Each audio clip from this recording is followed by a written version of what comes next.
given sine of theta equals the square root of quantity 1 minus v squared, where v is between 0 and 1, not inclusive of 0 and 1, and theta is in quadrant 2, find tangent to theta. So let's begin by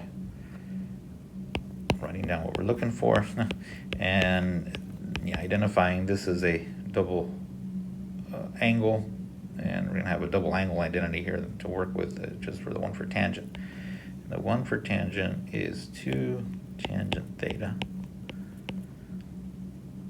over 1 minus tangent squared.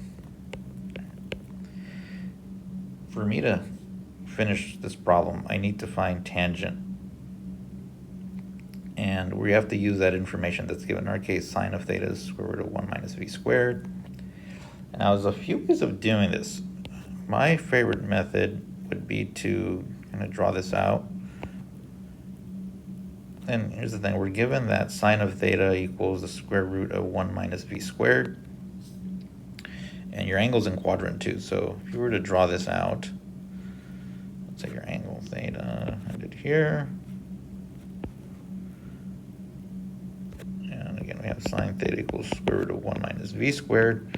Well, that's equivalent to saying 1 minus v squared over 1. And sine is saying y over r. So this would have to be square root of 1 minus v squared. And this would have to be 1. And by the Pythagorean theorem, you would have 1 squared equals the square root of 1 minus v squared plus, I don't know what the x would be for that.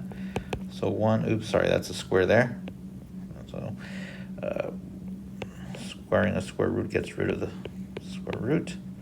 And I would have v squared equals x squared, where x is plus or minus v. Now, yeah, we have a choice. Which one should I pick? Plus v or minus v? Well, we were told that v is between 0 and 1, and we're in quadrant 2. So x is negative in quadrant 2, so that would correspond to minus v, okay? Because if v is between 0 and 1, if you put negatives, then there are values between negative 1 and 0 now. Okay, so then I would have minus v here, and therefore tangent would equal, so let me just copy this expression down,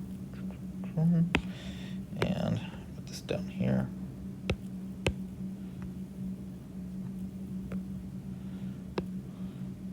Equals 2 times the tangent of theta, and that would be 2 times, well, tangent is y over x, so that would be 2 times the square root of 1 minus v squared. So I'm going back to that picture that I drew, over minus v, all over 1 minus the square root of 1 minus v squared over minus v squared. Now you could leave this as such, and we're technically done. Or you could simplify this a bit more. Negative 2 root 1 minus v squared over v divided by 1 minus v squared over v squared is what I get here. And you can get a common denominator going here for the denominator, where you have the 1 minus quantity 1 minus v squared over v squared. And if we did that, and we simplified, we would get something along the lines of v squared over v squared minus, and if you want to skip the algebra here, you're like, I'm good, go ahead and skip more towards the end of this video. And the top becomes 2v squared minus 1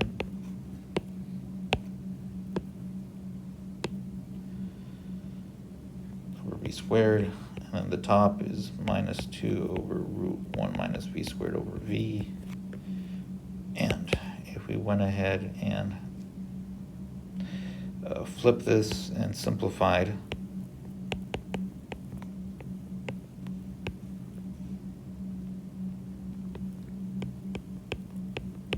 is what you'd get.